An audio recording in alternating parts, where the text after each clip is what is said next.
आप सभी मेरे प्यारे बच्चों,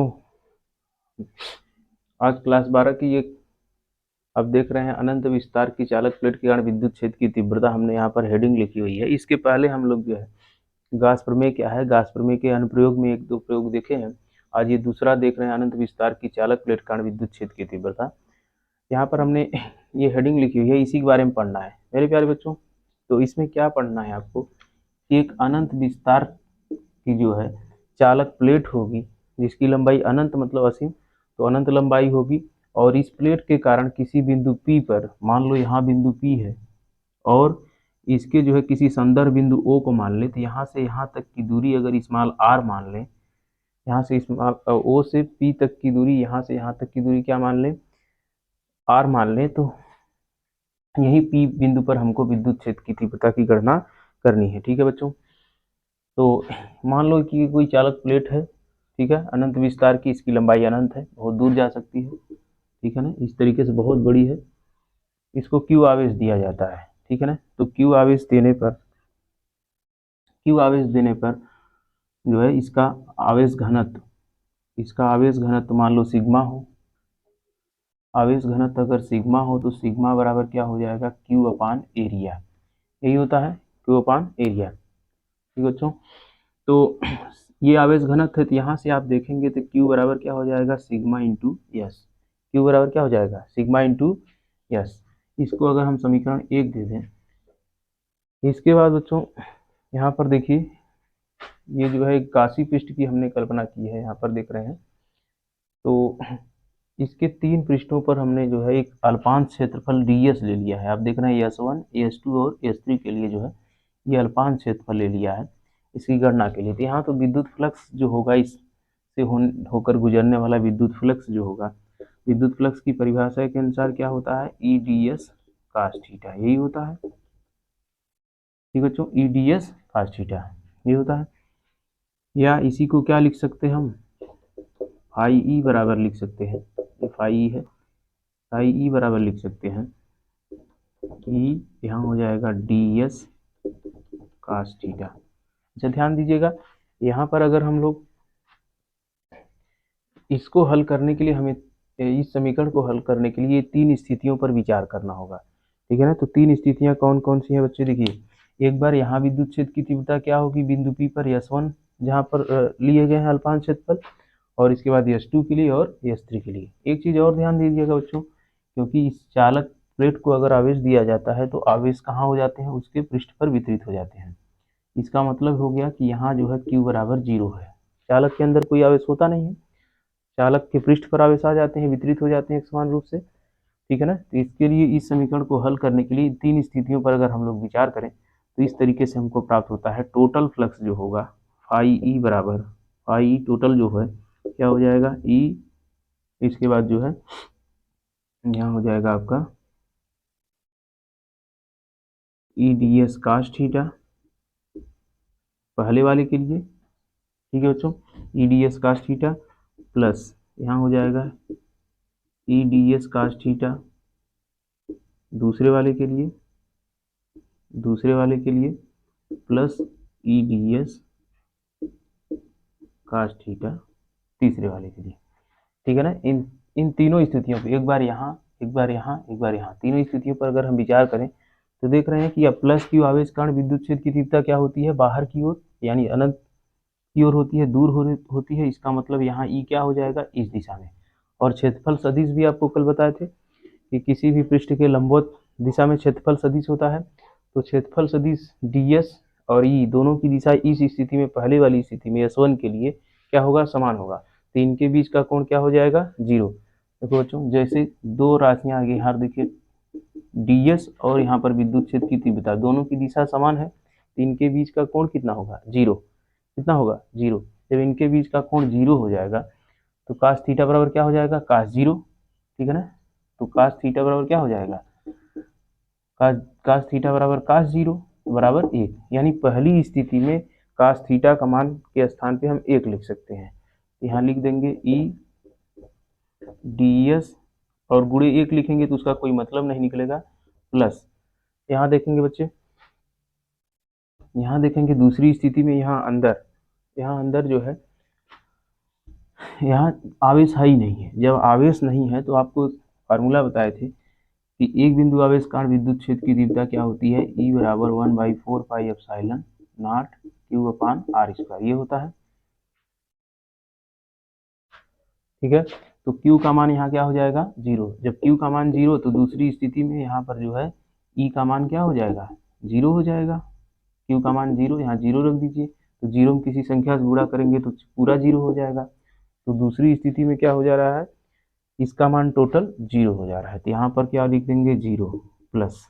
तीसरी स्थिति देखेंगे तो यहाँ पर S3 के लिए, तो S3 के लिए आप देखेंगे तो यहाँ हो जाएगा DS। देखिए यहाँ पर ये क्षेत्रफल है, तो क्षेत्रफल के जो है लंबवत दिशा में होगा वेक्टर, तो ये हो जाएगा क्षेत्रफल वेक्टर आपका इसके लंबवत दिशा में होगा इधर, और विद्युत क्षेत्र की तीव्रता इधर है। ठीक है ना, विद्युत क्षेत्र की तीव्रता हमेशा प्लस आवेश से दूर की ओर होती है, और क्षेत्रफल सदिश क्या होता है, जिस क्षेत्रफल का क्षेत्रफल सदिश निकालना है उसके उस क्षेत्रफल के लंबवत होता है।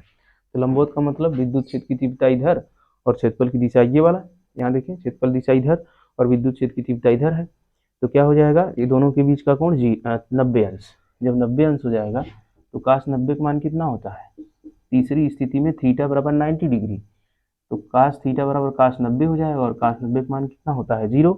तो यहाँ पर हम लोग लिखते हैं 0। तीसरी स्थिति में इसका मान 0 होता है ना, तो क्या हो जाएगा, 0। ठीक है बच्चों, तो फाइनली आपको क्या मिल गया यहाँ से, फाई टोटल बराबर आ गया आपके पास EDS। क्या आ गया, EDS। तो फाई ई टोटल बराबर हो जाएगा EDS। ठीक है ना। अच्छा, ये डिफरेंशियल इंटीग्रल का उल्टा होता है तो इससे कट जाएगा, तो आपके पास क्या बचेगा, केवल यस बचेगा। यहाँ देखिए डिफरेंशियल और इंटीग्रल एक दूसरे के विपरीत होते हैं, तो इसका इंटीग्रल करेंगे तो केवल आपके पास यस बचेगा। क्या बचेगा, यस। ठीक है बच्चों, अब यहाँ पर थोड़ा सा आपको जो है इस समीकरण से तुलना करें यहाँ पर, तो क्या हो जाएगा, गास प्रमेय के अनुसार लिख दीजिए इसको, गास प्रमेय से हम लोग पढ़े हैं फाई बराबर क्या होता है, टोटल आवेश जो होता है उसका एप्सिलॉन 0 के गुना, यही होता है। तो इन दोनों समीकरणों पर विचार करेंगे, इसको समीकरण 3 दे दीजिए। अब जो है Q का मान जो है, Q का मान क्या रख देंगे बच्चों, Q का ये दोनों समीकरण आपस में बराबर है। देखो समीकरण 2 और 3 की तुलना अगर हम लोग करें तो देख रहे हैं कि बायां पक्ष इसका बराबर है, तो दायां पक्ष भी आपस में बराबर होना चाहिए। इसका मतलब क्या है, इसका मतलब क्या है बच्चों, समीकरण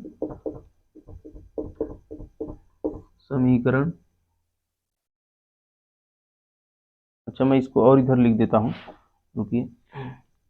तो चित्र आप लोग बना लीजिए या फिर स्क्रीनशॉट ले लीजिए, मैं इसको मिटा रहा हूँ।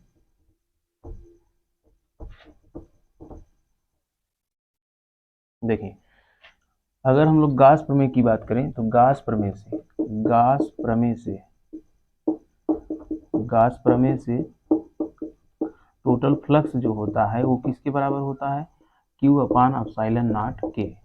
ठीक है, इसको समीकरण 3 दे दें अगर, तो समीकरण 2 और 3 की तुलना करेंगे तो इसका बायां पक्ष बराबर है तो दायां पक्ष भी बराबर होगा। देखिए फाई यहाँ भी लिखा है, यहाँ भी लिखा है, तो ये दोनों पक्ष क्या हो जाएंगे, बराबर। तो इसको लिख दीजिए, इसका मतलब E गुणे यस बराबर Q बटे एप्सिलॉन नॉट के, यही हो गया। ठीक है, अब Q के स्थान पे यहाँ क्या लिख सकते हैं बच्चों, Q के स्थान पे समीकरण 1 से इसको समीकरण 4 दे दें अगर, तो समीकरण 4 में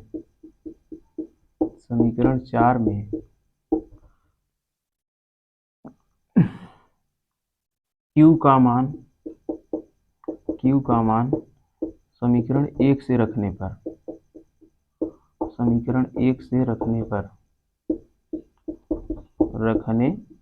तो रख देंगे, तो इसमें समीकरण में 4 रखेंगे। देखो समीकरण 1 है बच्चों, Q के स्थान पे सिग्मा यस लिख देंगे, तो यहाँ क्या हो जाएगा, हमारे पास क्या बचेगा, E गुणे यस बराबर सिग्मा यस बटे एप्सिलॉन नॉट के, क्योंकि Q के स्थान पे सिग्मा यस हो जाएगा समीकरण 1 से। अब आप देख रहे हैं यस से यस कट जाएगा, तो यहाँ हमारे पास क्या बचा बच्चों, क्या बचा, E बराबर सिग्मा बटे एप्सिलॉन नॉट के। ये चीज जो है यही हमको सिद्ध करना था। तो अनंत विस्तार के कारण विद्युत क्षेत्र की जो तीव्रता आती है बच्चों, वह सिग्मा टू एप्सिलॉन नॉट के बराबर आती है। तो हमें उम्मीद है कि ये चीज़ आपको समझ में आया होगा। ठीक है, अगर आपको कहीं दिक्कत हो रही है तो आप हमें कमेंट में जरूर लिख कर बताएं, कहाँ समस्या किस स्टेप में हो रही है, हम आपको जो है फिर से अगले वीडियो में बता देंगे। ठीक है बच्चों, तो चलिए इसको मिटाते हैं। इसके बाद जो अगली हेडिंग आती है आपकी,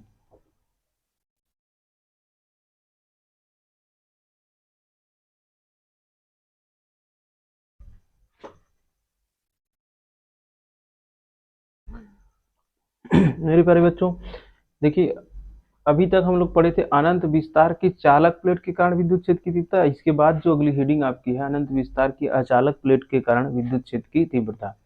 ठीक है ना, अचालक का मतलब परावैद्युत।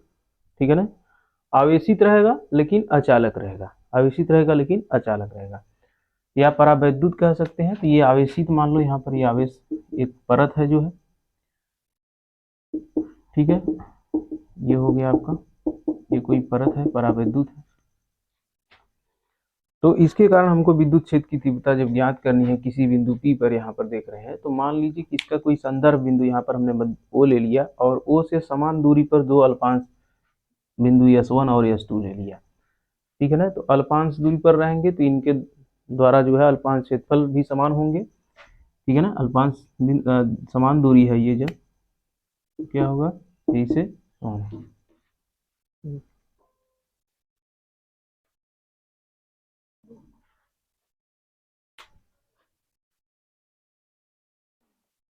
ठीक है बच्चों, तो यहाँ पर जो है बिंदु O से समान दूरी पर हमने S1 और S2 दो अल्पांश ले लिया, जहां पर जो है जो समान दूरी पर है। इसके बाद यहाँ से R दूरी पर स्थित कोई बिंदु P है जिस पर हमको विद्युत क्षेत्र की तीव्रता ज्ञात करना है। ध्यान रखना कि ये चालक प्लेट नहीं है बल्कि क्या है, अचालक है, कोई परत है, परावैद्युत माध्यम कह सकते हैं, परावैद्युत परत है जो है, जिसके कारण हमको विद्युत क्षेत्र की तीव्रता ज्ञात करती है। यहाँ आप देख रहे हैं, अगर इसको बिंदु P से डॉटेड बिंदु द्वारा हमने मिलाया है तो इनके बीच चूंकि ये बराबर इसके हैं और यह बिंदु, यह रेखा जो है कॉमन होगी, OP रेखा कॉमन है और ये एक दूसरे से ये लंबवत है, तो ये दोनों त्रिभुज सर्वांगसम होंगे। इसका मतलब यह भुजा दोनों क्या होगी, बराबर होगी। इसका मतलब दोनों त्रिभुज ये सब क्या है, सर्वांगसम है, तो ये कोण इसके कोण के बराबर होगा। अब ध्यान दीजिएगा, इस रेखा को थोड़ा और आगे बढ़ा दिया, इसको और आगे बढ़ा दिया। ठीक है, तो आगे बढ़ाने पर हम क्या पाते हैं कि ये वाला कोण भी बराबर होगा इसके, क्योंकि सामने दो रेखाएं अगर एक दूसरे की इस तरीके से काटती हैं तो ये वाला कोण आपस में बराबर होता है। ठीक है बच्चों, इसी प्रकार ये वाला कोण भी आपस में बराबर होगा, यानी आमने सामने के शीर्षाभिमुख कोण क्या होते हैं, बराबर होते हैं। तो ध्यान दीजिएगा, इसके कारण विद्युत क्षेत्र की तीव्रता जो होगी उसको हम लोग घटकों में वियोजित करेंगे। क्या करेंगे, घटकों में वियोजित करना। ठीक है ना, किसी भी राशि को घटकों में वियोजित करने के लिए उसके दो घटक होते हैं, या तो लंबवत घटक होगा एक, एक क्षैतिज घटक। तो क्षैतिज घटक इसको कहते हैं, लंबवत घटक ये होता है। यह कोण इसको, यह जो है क्या होता है, डी, ये कास थीटा कहलाता है। ये घटक क्या कहलाता है, मान लीजिए कोई राशि ये है तो ए कास थीटा इसको कहेंगे, और इसको क्या कहेंगे, ए साइन थीटा। यही घटक है, क्लास 11 में आप लोग पढ़ के आए हैं। ठीक है, तो इस तरीके से जो है घटकों में वियोजित करने पर आप देख रहे हैं लंबवत घटक इसके डी साइन थीटा, S1 के कारण जो विद्युत क्षेत्र की तीव्रता जो आप देख रहे हैं ये D1 साइन थीटा,